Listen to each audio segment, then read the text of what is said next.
যে ইনিংস বাংলাদেশের বদলে ক্রিকেট দিয়েছিল ইতিহাস খুব বাংলাদেশের বেশি ক্রিকেট। পুরনো না হলেও পাঠে এর আমি পরতে জারিয়াত। পরতে জড়িয়ে আছে ভূমিকা। কিছু রোমাঞ্চকর এবং ভাগ্য নির্ধারণী মুহূর্ত। আজ আমরা যে ক্রিকেট উন্মাদনা দেখি তা একদিনে তৈরি হয়নি। আমিনুল ইসলাম বুলবুলের টেস্ট সেঞ্চুরি বা মোহাম্মদ আশরাফুলের কার্ডিফ জয়ের গল্প আমরা প্রায়ই শুনি, কিন্তু আড়ালে পড়ে আছে এমন এক ইনিংস যা না থাকলে হয়তো বাংলাদেশের ক্রিকেট আজকের এই অবস্থানে আসত না। সেটি ছিল ১৯৯৭ সালের আইসিসি ট্রফিতে নেদারল্যান্ডসের বিপক্ষে অধিনায়ক আকরাম খানের খেলা সেই অদম্য ৬৮ রানের ইনিংস। মূল ঘটনা, খাদের কিনারা থেকে ঘুরে দাঁড়ানো। ১৯৯৭ সালের সেই ম্যাচটি ছিল কার্যত একটি অলিখিত নকআউট।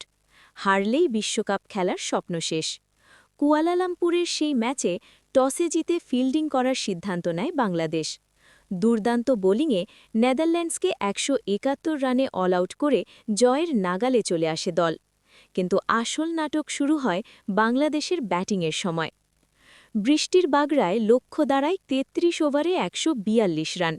দলীয় সংগ্রহ যখন মাত্র ১৫/৪, তখন ক্রিজে আসেন অধিনায়ক আকরাম খান। পুরো দেশ তখন রেডিওর সামনে স্তব্ধ হয়ে বসে। একে একে মিনহাজুল আবেদিন নান্নু ও এনামুল হক মনি বিদায় নিলে দলের স্কোর দাঁড়ায় ৮৫ রানে ৬ উইকেট। জয়ের জন্য তখনও প্রয়োজন ৫৬ রান। সেই প্রতিকূল অবস্থায় সাইফুল ইসলামকে সাথে নিয়ে বুক চিতিয়ে লড়াই শুরু করেন আকরাম খান।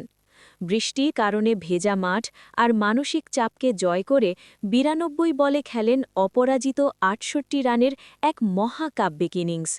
আশ্চর্যের বিষয় হল, পুরো ইনিংসে কোনো ছট্টা ছিল না, বাউন্ডারি ছিল মাত্র ৩টি। কেবল সিঙ্গলস, ডাবলস আর অদম্য ইচ্ছাশক্তির জোরে তিনি অসম্ভবকে সম্ভব করেছিলেন। শেষ পর্যন্ত বাংলাদেশ সেমিফাইনালে পা রাখে এবং পরবর্তীতে আইসিসি ট্রফি জিতে ১৯৯৯ বিশ্বকাপের টিকিট নিশ্চিত করে।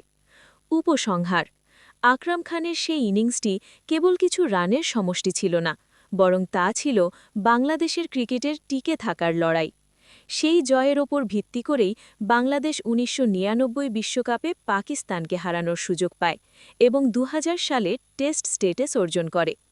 বর্তমান প্রজন্মের দর্শকদের কাছে ৪ ছক্কার ধুমধারাক্কা ব্যাটিংয়ের ভিড়ে এই ধীর স্থির ইনিংসটি খুব সাধারণ মনে হতে পারে, কিন্তু বাংলাদেশের ক্রিকেটের ভিত্তিপ্রস্তর স্থাপিত হয়েছিল মূলত কুয়ালালামপুরের সেই বৃষ্টি ভেজা মাঠেই।